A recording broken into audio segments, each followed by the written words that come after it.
So picture this. It's 1867.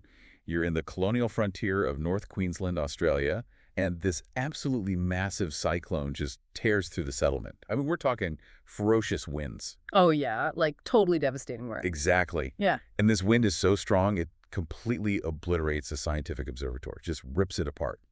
But here is the truly incredible thing. If that storm hadn't blown the roof off, and if someone hadn't complained about it in a local newspaper just a few days later, we would have absolutely no proof that the building ever existed. Right. Which is just wild to think about. It really is. I mean, a major piece of scientific history was literally saved for the historical record by the exact wind that destroyed it in the physical world.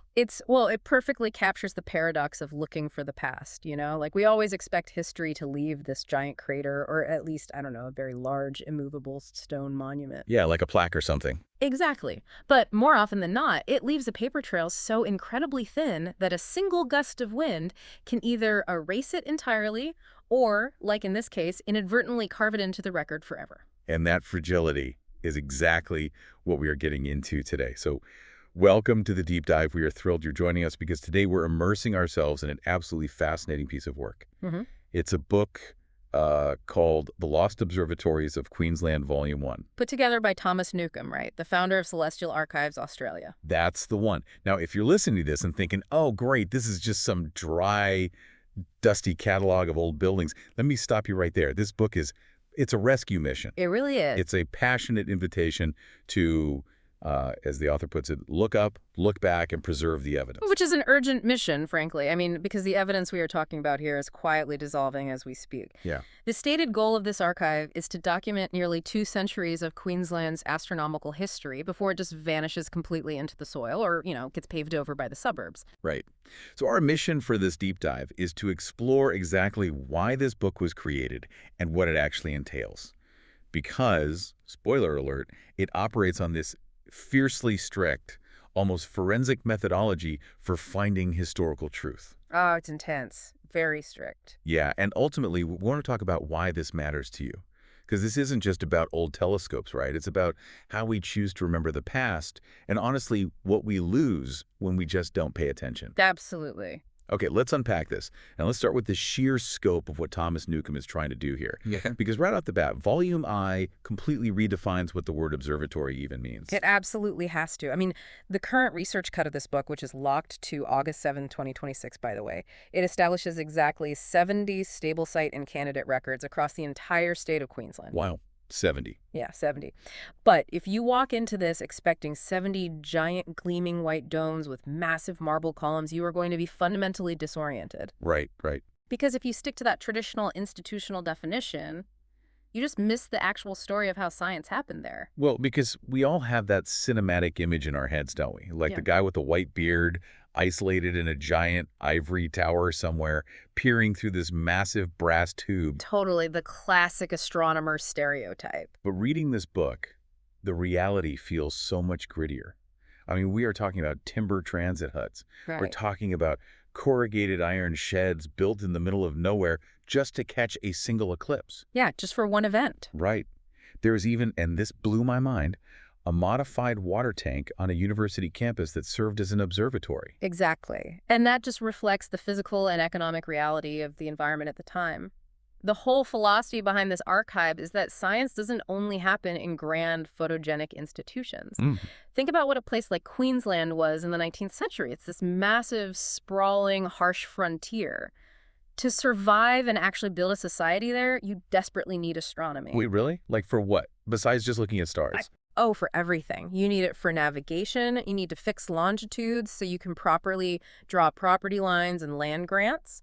And you need it for timekeeping so ships don't literally crash into the Great Barrier Reef. Oh, wow. I didn't even think about the timekeeping aspect.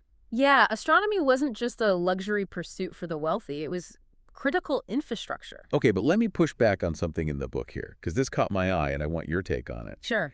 The archive includes these open concrete pillars just left out in the dirt. They call them trigonometrical survey pillars. Right, the survey pillars. Yeah. But, I mean, are we really calling a concrete stump an observatory? Isn't that sort of watering down the definition just to make the historical record look a little richer than it actually is? I mean, it's a fair question, but no, it isn't watering it down at all. It's actually demanding that we respect what that pillar represents historically. Okay, how so? Well, think about life before satellites and GPS. If you wanted to map a continent, you use triangulation. So you establish a baseline, you build a stable concrete pillar, and you place a highly precise optical instrument called a theodolite right on it. Okay. And you use the stars to lock in your exact coordinates. Then you measure the angles to the next pillar, which might be miles away. Oh, I see. Right, so that pillar was a fixed point of celestial observation. It required deep astronomical knowledge to use. So a survey pillar left in the dirt reveals just as much about early scientific life and state building as some monumental stone building in a capital city does. That makes a lot of sense when you put it like that. It's really about the function, not the facade. Exactly. And that functional adaptation is brilliant when you look at the book's observatory typology. Take Edwin Norris, for example. Oh, the Townsville Observatory. Yes, he had this observatory in Townsville on the Strand in the late 1800s. Mm-hmm. And it wasn't a dome at all. It was a 13 by 13-foot structure with a timber roof that literally rolled off on tracks. And we really have to ask why. Why not build a classic dome? Because it looks cooler. Well, sure, but think about the climate of tropical North Queensland. If you put a heavy metal dome in that environment, the tropical sun just beats down on it all day long. It basically turns into an oven. Oh, right. It would just bake the astronomer. You bake the astronomer, yeah, but more importantly, it would totally ruin the astronomy. Wait, really? How? Well, when a metal dome heats up like that, it traps all the heat inside.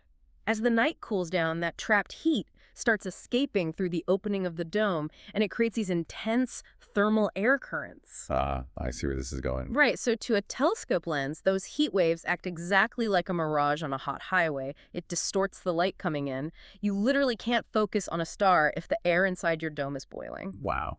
So Norris built a timber roof that rolled completely off, allowing the ambient air to instantly equalize, and that gave him clear, undisturbed views of the sky. That is incredible ingenuity. It's not a compromise at all. It's an absolute optimization for the environment. Precisely. Or look at the time service in Brisbane.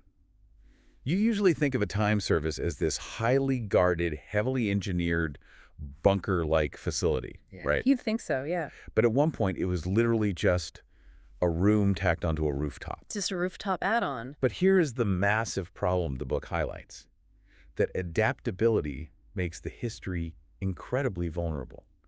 I mean, a grandstone building in London or Paris is pretty hard to knock down. Yeah. But a timber shed with a roll-off roof in a cyclone-prone region. That can disappear in an afternoon. Exactly. Yeah. Which brings us directly to the fundamental problem the book has to tackle. If these buildings are designed to be temporary, or if they are made of materials that rot or blow away or just get easily demolished, how do you actually prove they existed 150 years later? Right. Like, how do you write a history book about things that just aren't there anymore? And you can't just take a local rumor as fact. You can't just say, oh yeah, my great-grandfather had a massive telescope out in the barn. Right. That's not history. That's just folklore. Exactly. And that is why the methodology of this book is so fascinating to me. It reads less like a traditional history book and honestly much more like a forensic manual. The rules governing how Thomas Newcome wrote this are incredibly strict. Oh, yeah. And the cornerstone of this entire project is what he calls the 3-word rule for historical evidence. Okay, let's break this down because it fundamentally changes how you read the text. Like, every single claim in the book is categorized under one of these 3 labels. Yeah. Right? Documented, inferred, or unknown. Right. So documented is the gold standard. It means exactly what it sounds like. A primary source directly states it as fact. So like a birth certificate, but for a building. Exactly. You have a contemporary newspaper clipping or a surveyor's field book, a property deed, maybe a dated photograph. It is undeniable proof. Okay, then you have inferred. Yes. Inferred means the historical evidence strongly points in a certain direction, but it does not completely close the gap. Mm-hmm. There is a leap of logic required, however small it might be. For example, if we have a shipping manifest showing a telescope arrived at a port, Right. and then we have a diary entry a year later from a guy in that exact same town saying he observed the comet, we might infer he used that specific telescope, but we don't have the piece of paper connecting the two things. It's like the chain of custody in criminal trial, isn't it? Oh, it's a brilliant metaphor. Yes. Like, if you find a weapon at a crime scene, and you find the suspect later, but you can't prove how the weapon got from the scene to the suspect. The chain is broken. You can infer it, but you can't state it to the jury as absolute, documented fact. Exactly. Historical research requires a tight chain of custody for the truth. And if that chain breaks, the book uses the third word, unknown. Unknown. This is where the gap simply remains open. The evidence stops, and so the claim stops. Full stop. No guessing. But let me ask you this, as someone who reads a lot of history, isn't that deeply frustrating? Oh, it can be. Because if you pick up a book looking for a great narrative, you kind of want the author to play detective. You want them to connect the dots and give you this grand finale. Just saying we don't know feels like a bit of a letdown. It can definitely feel that way to a reader who is accustomed to neat, tidy narratives. I mean, Right. human psychology craves closure. We really do. We want the story to resolve. Right. But what is so compelling about this archive is how actively it resists that urge to force a conclusion. The author lays it out perfectly in the book. He says, quote, "Not found is not the same as never existed. Not proven is not permission to guess." Oh, wow. Not proven is not permission to guess. I love that. That should be engraved on a plaque in every history department in the world. It truly should. Because embracing unknown as a legitimate and even celebrated historical result is exactly what makes this archive trustworthy. Yeah. Think about the alternative here. If the author guessed to fill a gap just to make the story flow better for the reader, he would be turning a weak lead into a false fact. And once a false fact is in print, Exactly. It gets cited by the next historian and the next until it magically becomes true. or it just gets baked into the timeline. But by holding firmly to its exact level of certainty, the archive does something incredibly generous. It gives future evidence somewhere honest to land. I see. If someone finds a diary in an attic 5 years from now, it can slot right into that unknown space without having to fight against a fabricated narrative that's already in print. That makes total sense. And that profound respect for the documentary record bleeds into how the book handles modern technology, too. Specifically, artificial intelligence. Oh, this is a huge point. Because here we are in 2026, it would be so incredibly easy for the author to just prompt an AI to generate a historical-looking image of a lost timber observatory just to spice up the pages, right? Oh, absolutely. People do it all the time now. Or have an AI draft a nice, neat summary of a messy historical event. But this project flat out refuses to do that. Yeah, the production notes for Volume I are highly transparent about this. They state very clearly the role of AI in this specific project. Which is what, exactly? Well, AI can organize data, it can compare text, it can suggest a trail through vast census records, the heavy data lifting. Right. But, as the book says, it cannot own a judgment. The human signs the page. Which is so refreshing. I mean, there are no fake, digitally aged paper facsimiles here. None. There are no AI-generated, sepia-toned images pretending to be documentary evidence. There's no generic steampunk sci-fi aesthetic applied to these places to make them look cooler. Exactly. If they don't have a photograph of a building, they don't invent one. They show a technical diagram, or they literally just leave the space blank. It is a total refusal to muddy the waters, and that ethical boundary extends even deeper, particularly regarding the First Nations context in Queensland. Yes, I noticed the book is very explicit in its introduction about this. Yeah. It absolutely refuses to appropriate Aboriginal and Torres Strait Islanders' celestial knowledge. Right, because you could easily see a lesser book trying to lump tens of thousands of years of Indigenous astronomy into, like, a quick introductory chapter just to check a box. Yeah, just to say they covered it. Exactly, treating it as some kind of primitive preface to Western science, which is highly offensive and completely historically inaccurate. Right. The text acknowledges that Indigenous peoples hold vast, deeply sophisticated celestial knowledge systems that predate any European structure by millennia. Thousands and thousands of years. But it also recognizes that the very word observatory as an architectural and institutional concept is culturally limited. Oh, that's an interesting way to put it. Yeah, it belongs to a specific colonial tradition. So the book doesn't try to co-opt Indigenous knowledge into a catalog of colonial timber sheds. It respects the distinction. It sets a boundary. Yes. Furthermore, to protect both history and people, the book deliberately withholds the public coordinates for 16 different sites. 16 completely redacted locations. That's a lot. It is, because a lost observatory can be historically vital without needing to be a public tourist attraction. Yeah, of course. Some of these sites overlap with culturally sensitive locations. Others are literally in someone's private backyard or out on a working family farm. Oh, I see. You don't want people just showing up. Exactly. The archive's stance is that preservation begins with respect. They will not create a treasure map that encourages the public to trespass or disturb sensitive land just to satisfy some historical curiosity. So we have this incredibly strict system. No guessing, no fake AI images, no trespassing. You might think, well, with rules this tight, are they ever going to discover anything new? Right, it sounds restrictive. But here's where it gets really interesting. Because when you apply a methodology this rigorous to old, forgotten records, sometimes a single sentence can literally rewrite the entire timeline of a state. And that is exactly what happened with the opening chronology of Queensland astronomy. Walk us through that because this is wild. So for a very long time, the dominant accepted narrative started with a guy named Captain Henry O'Reilly. Okay, the guy with the Iron Dome in Brisbane? Precisely. He had a private facility in the capital city, complete with a documented iron revolving dome by 1871. Okay, 1871. Right. And it makes for a perfect historical starting line. It's in the capital, it's an iron dome, it feels official. He was basically considered the pioneer. Until the archive goes digging through contemporary records and finds a short, almost throwaway report in a newspaper from March 15th, 1867. 4 full years earlier. 4 years. And located all the way up north in Townsville, which was, frankly, a very rough emerging settlement at the time. And what does that newspaper report say? It simply states that John Melton Black's observatory in Townsville has been blown down in a cyclone. That is the exact hook we started the show with. I just cannot get over the visual of that. You have this foundational piece of scientific history, and the only reason we know it existed in 1867 is because the wind ripped the roof off, the equipment probably got soaked, and someone griped about it in the local paper. It's amazing, and it's the ultimate vindication of the book's methodology. They call it newspaper archaeology. Newspaper archaeology, I like that. Yeah, and notice how they do it. They don't try to reproduce an unreadable, blurry image of the whole newspaper page to make it look dramatic. Right. They extract that single legible phrase and treat it as a typographic source object.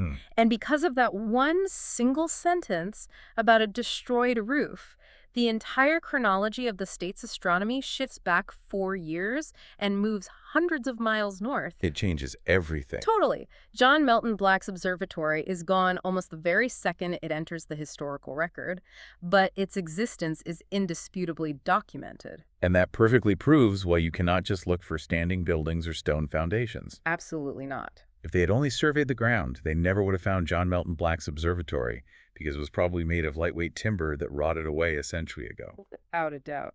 But speaking of foundations, the book throws another fascinating curveball here. It includes a whole section on observatories that never even saw a telescope. The unbuilt observatory. Yes, the unbuilt ones, which just blew my mind. Like Bartley's Hill in Brisbane. Oh, that's a great example. This was a massive project running from roughly 1915 to 1918. The state government laid huge foundations for a major state observatory. But then, government funding failed, and it was never finished. Just abandoned. So why on earth does a history book dedicate precious pages to a place that never achieved first light?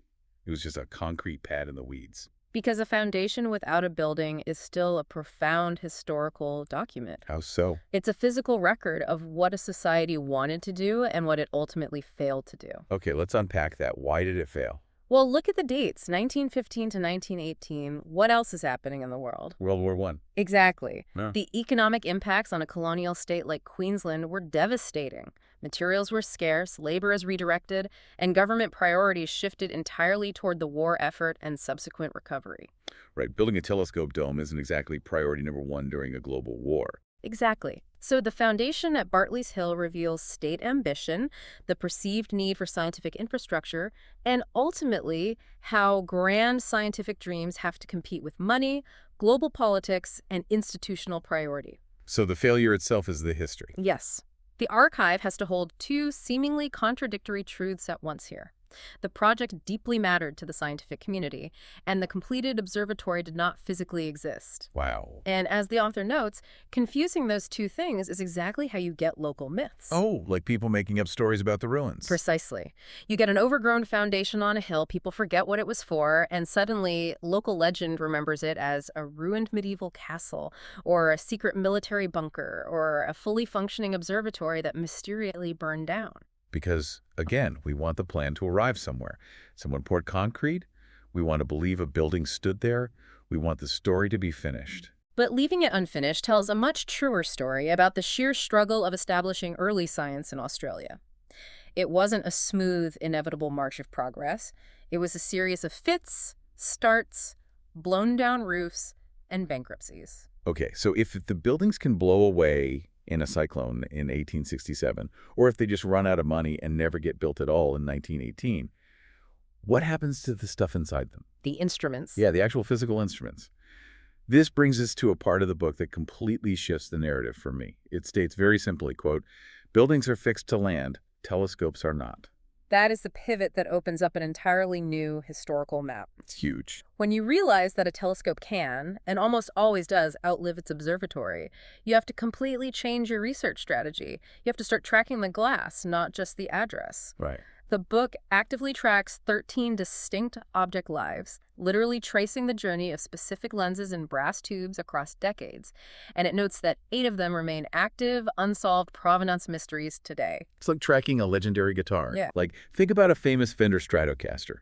It gets played by a massive rock star in a stadium in the 70s. Then maybe the rock star goes broke and it gets sold to a pawn shop in the 80s. Right. Then it gets bought by some kid playing in a suburban garage in the 90s. The instrument itself absorbs the history of every single person who touched it.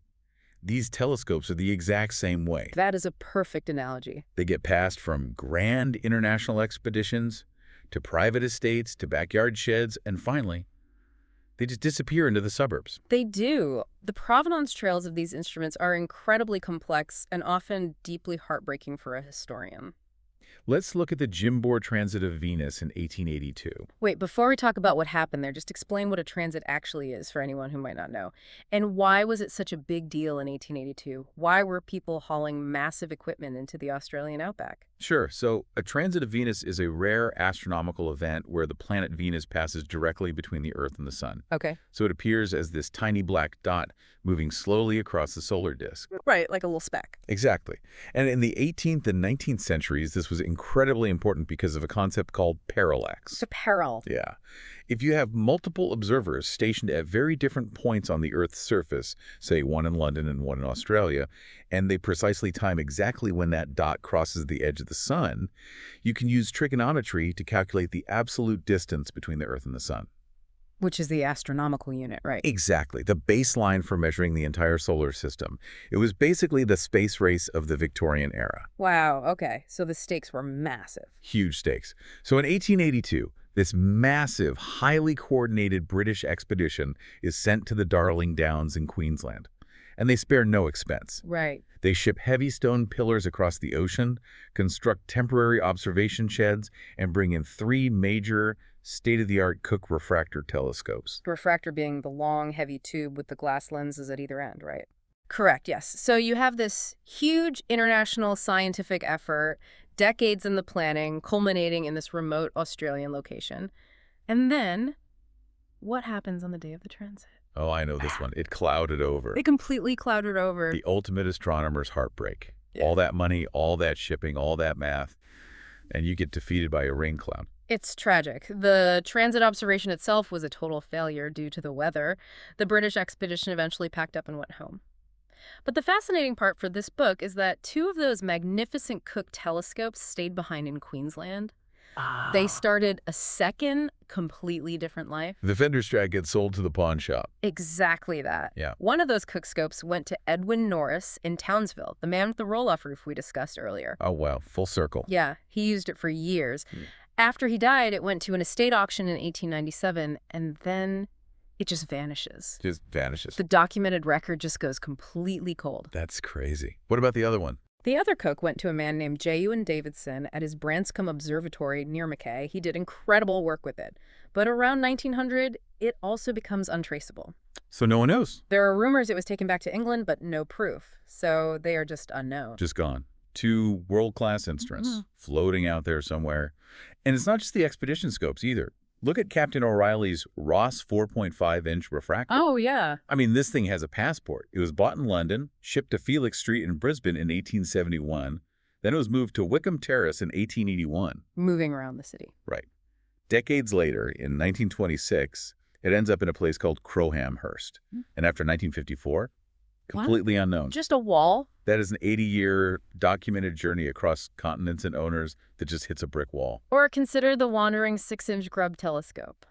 This one is fascinating because of who ends up with it. Okay. So it arrives from Dublin in 1884. It passes through various private owners, then to an estate called Ardenscraig, then to the Brisbane Astronomical Society. Okay, standard journey so far. Right, but then, in 1919, it goes to Archbishop James Duhigg at St. Leo's College. See, that's where my brain stops.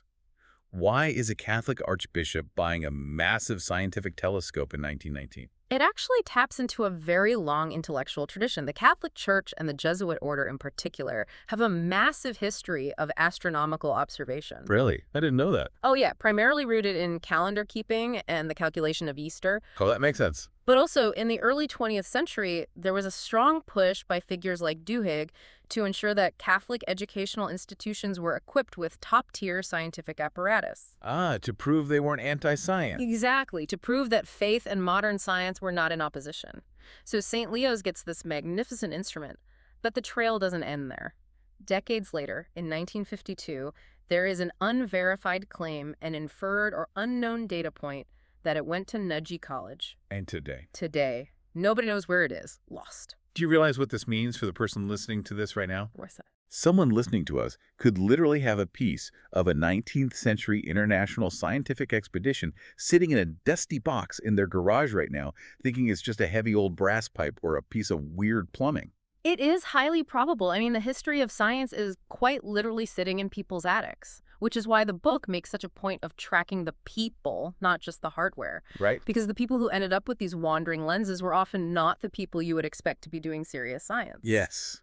Let's talk about the people, because this is where the book gets really personal. It focuses heavily on the backyard astronomers. It does. And Thomas Newcome is very firm on this point.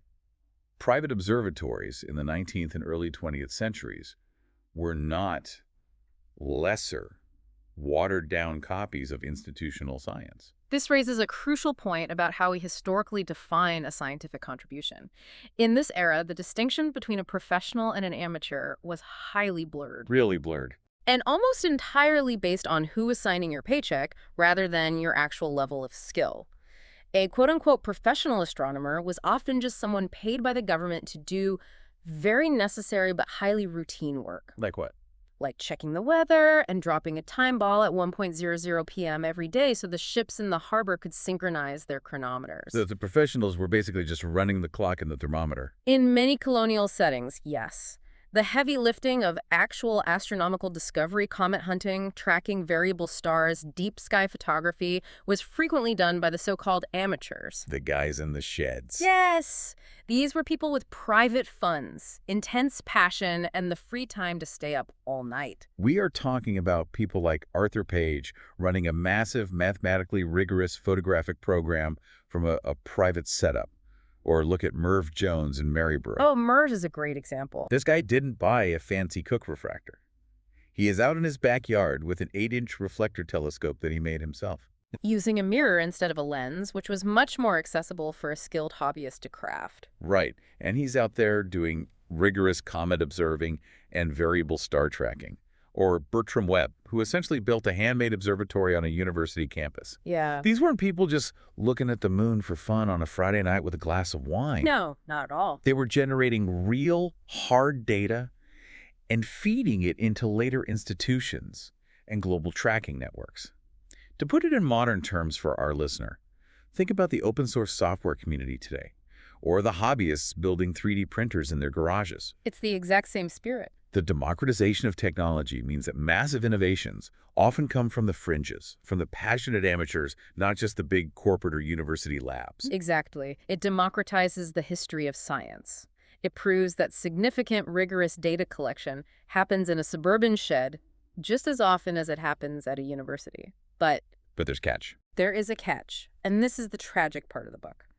The historical vulnerability of the amateur is massive. As the author eloquently writes, professional science leaves institutional archives. Amateur science often leaves a telescope in somebody's garage. Oof. That hits hard. It does. Because if a university closes an astronomy department, there's a whole bureaucratic process. Oh, there's a whole committee. Right. Memos are filed, Equipment is painstakingly cataloged by an archivist. The glass plates are stored in a climate-controlled vault. But if a backyard astronomer passes away, It's a completely different story. their grieving family might just sell the house, look at the weird corrugated iron shed in the backyard, pull it down to plant a garden, and take the heavy brass tube to the dump because they have absolutely no idea what it is. Exactly. The history isn't just lost, it is actively erased in a single weekend. Which brings us to the ultimate purpose of Volume 1 and what Thomas Newcome is actually asking of the reader. Right, because a traditional history book ends with a neat conclusion, right? A summary of what we've learned. This book does not do that. Not at all. In its reference section, it purposely leaves 12 mystery files wide open. When I saw that, I realized it wasn't a conclusion at all. It's to treasure map. He's essentially deputizing the public, isn't he? He totally is. So what is he actually asking people to do here? It is a direct plea for communal preservation. The author states, quote, "An archive is a promise to leave the evidence better than we found it." Wow. He recognizes that he, as just one researcher, cannot physically search every single attic in Queensland.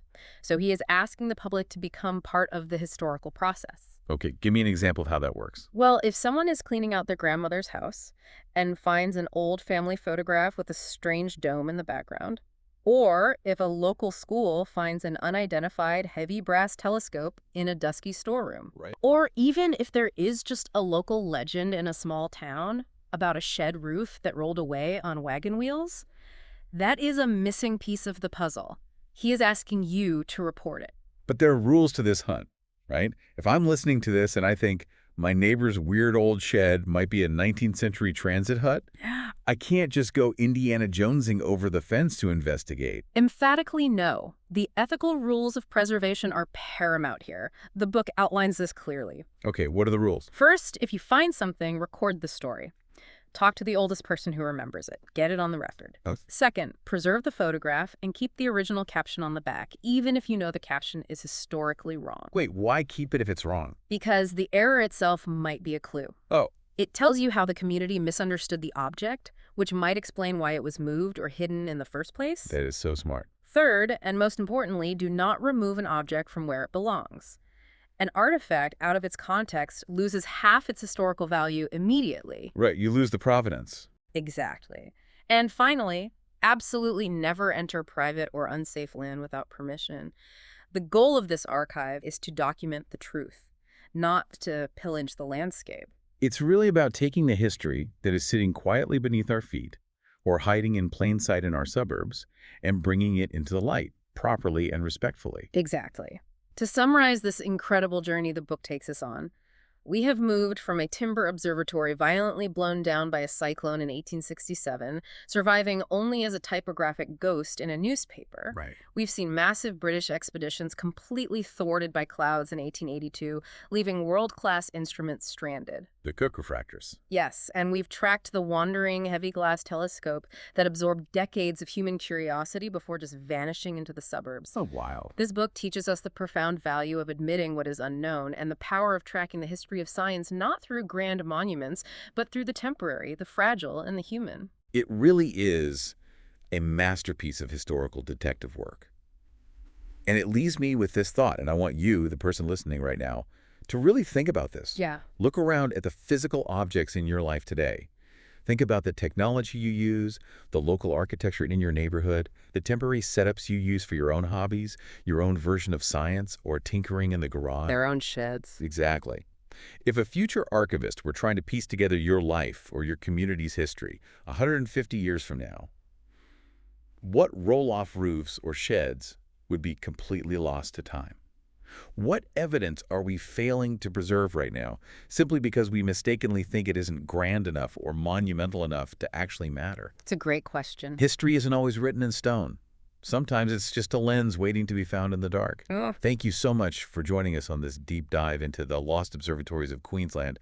Keep looking up, and we'll catch you next time.